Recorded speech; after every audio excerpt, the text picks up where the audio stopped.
Red Rising from Stonemaier Games is at Target. That means it must be good. Let's talk about it.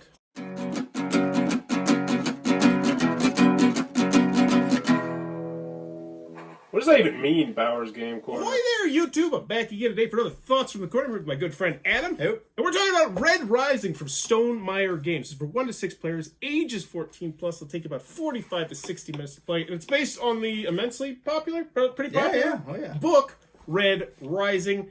And in this game, and it's an engine building game, you're going to have this big board set out on here. You're going to start some cards in here. You're going to have some cards on your hand. And the cards really are the star of the show with this game. There's over 100 cards. Every single one of them is unique. They come in 14 different factions, and each of the factions does a little bit of different things. One are like the sex workers, and they'll do different things. And one are like the artists that are messing with odds and evens. And some of them are going to be really good if they're in your hand at the end of the game. And some of them have really good special abilities when you play. And some will block other people from attacking you. And some will allow you to attack other people. They do a wide variety of cards. And you're not going to go through all the cards in the game. And like I said, they're all different. So every single game of this is going to be different. Now, there's also 2 versions of the game. We're going to be talking about the basic version of the game. There's a deluxe version of the game. But honestly, the basic version of the game is pretty nice as well. I don't really see why there's many issues with this.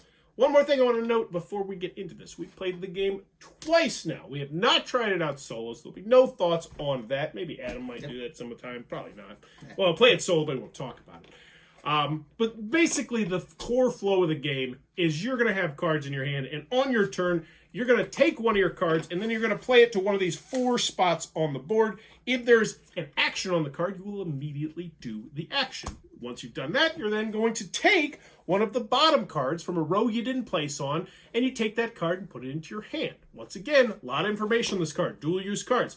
Am I focusing on the action it's going to give me? Am I focusing on the color? Am I focusing on the name of the card because it's potentially going to trigger a special ability on this person over here? Am I focusing on potentially setting myself later up on the game because of X, Y, and Z? Tons of stuff to think about in this game. But once you pick up that card, you also do one of these 4 special abilities right here, which coincide with the way the game is going to end. You might put influence up here, which will give you victory points. If you're either in first, second, or third up there, you might move yourself up on this space track right here, which is going to get you progressively more victory points as you go. You might take it's not a first player token, but it's like a little alliance token. It's pretty much sovereign. Yeah, sovereign token. It's 10 points traveling victory points. At the end of the game, it's going to be worth 10 points, but a bunch of cards also deal with it. And then there's one other thing you can do. Oh, you can gain helium, which is the currency. It's not the currency in the game, but it's something you're going to collect. It gives you victory points. And that's the gist. I would say, Well, also each faction has their own special thing. So when you take the sovereign card, like Jupiter gets more on the fleet track. And just to clarify, when he says faction, he's not talking about these factions. He's talking about who you are. Yeah. Yeah, so everybody's going to have an asymmetrical special ability. Slightly asymmetrical. They don't feel like they're wild. No, it's not crazy. Yeah. This is where things get wild. Yeah. So, this is our first night, both times playing it. I'll let you start.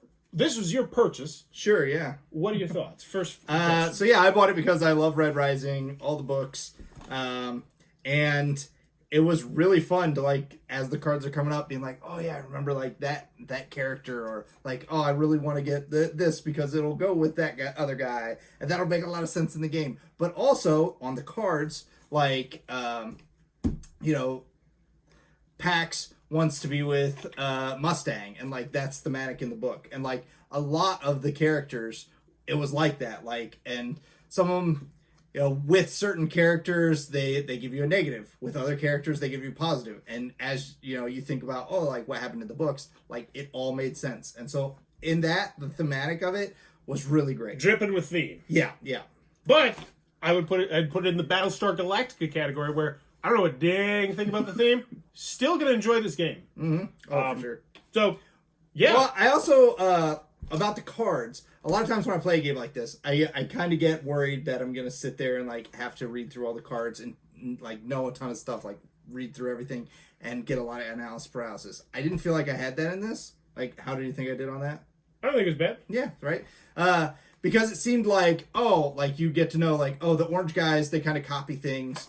The pink guys, they move cards around. So based on whatever color it is, you kind of get an idea of what they're going to do and whether that's something that's going to help you. Yeah. I I don't disagree with that at all. I honestly really, really enjoyed this game, and I think it did a great job appealing to two very distinct type of people, which are like Josiah, who comes to our game night. Is the kind of person who loves to play a game and study the game and play it over and over and really find the strategies and like, I want to do this if I get that and this if I get that. And that's just not me. I'm more of a person who's like, I'll play it a couple times, I'll shoot a review, I'll get a wheelie dealy. And I feel like this straddles that line of being in the middle where, like, if you want to be the kind of person who plays this over and over and over again, I think you absolutely could. And it's not going to be broken, I don't think, because the chances of you ever being able to pull off that fantastic combo that you think about in your head, like, oh, next time I want to pull off this combo, it's really hard to do because there's so many cards. You're probably not going to see some of the cards that you saw the first time. But you still could potentially do it, and that's always exciting. But then at the same time, if you're just a person who likes to, explore games and then dig yourself out, and explore games and dig yourself out and go to a new game, this is a fun one to explore because there's so many cards. Every time I got a card, I was excited to see what it did and look at and you have to look at everything. You got to look at the victory points. One thing I want to say, and this one reeks of Stonemaier games in a good way. Iconography, I think, is fantastic. Player reference card, amazing. Mwah. This tells you how to play the game on this one card. Yeah. I mean, if you know how to play, it includes the setup. Well, I mean, if we didn't play this for a month, 2 months, and we came back and we're like, okay. Yeah, if you know how to play the game, and it will get you right back up and running. I agree. Score pad's perfectly serviceable. Components are great. I want to play. I think everybody that we played it with enjoyed it. Yep. And in the end, I think it is a winner. I typically, when it comes to games like this, say I want more cards. I want the expansion. And yes, I do still want the cards and more expansion, but I feel like it's great self-contained. Mm-hmm. I will say the two games that we played, like, they felt a lot different. The first and the second, like, just the way that it played. Like, we ended up with a ton of cards out there the second time, and the first time it was like, the wells were running empty. Mm-hmm. We at the end of the game we had two of them totally empty, and then in the second game there was probably 10 cards in each pile. Bump the board, screw it up because there's so much stuff. Yeah. Definitely feels like you would have a different ebb and flow based on which victory condition you're really trying to focus on, all sorts of good stuff. But bottom line is, are you happy with the purchase? Is it going to stay on your shelf? Very much so. And definitely keeping this one for a long time. Likewise. And so I always ask this question. If you were going to hand me this game, would I want to keep it? And I think I would. I would want to keep this game. I enjoy the variability. I enjoy the ease of play. But at the same time, there's a lot to think about. And I don't feel like I ever felt like I was pigeonholed. Like, I can't do anything. I always felt like there was a decent move. Except maybe later on in the game when you're like holding specifically point cards, but I feel like at that point it's not a terrible feeling. You're just like, I just want to get rid of it. Well, then they have that you can just scout and you can just go to the places and work toward ending the game. Yeah. You can hold the cards that you have. That's a good point. Yeah. Yeah. Red Rising. Stonemaier games. There's a reason this one's a target. It's really stinking good. If it looks like it might be your cup of tea, be sure to check this one out. And I'd say at the least, if you were a gamer, give this one a whirl. Give this one a try. I feel like most people overall are probably going to like this. And I think it's ranked in the top 1,000 already. Oh, wow. So, awesome for Stonemaier Games. And Jamie just keeps crushing it. But if you enjoy the content, please be sure to click on that subscribe button. As I'm trying to reach 10,000 subscribers, celebrating 10-year anniversary of making YouTube content. And in the comments below, let me know. Ooh, I can't answer that question. I was going to ask a book-related question, but the only books I read are rule booklets because I'm stupid. So we're going to go with, if you could adapt any one movie. What? This is stupid. I hate everything. What's your favorite color? Only way to get rid of a worst bad question is ask a worst. It used to be midnight blue and black, but now it's orange. I'm so disappointed in this question. Let me know in the comments below your favorite color, or just don't. I mean, who the hell cares? So thanks for talking to.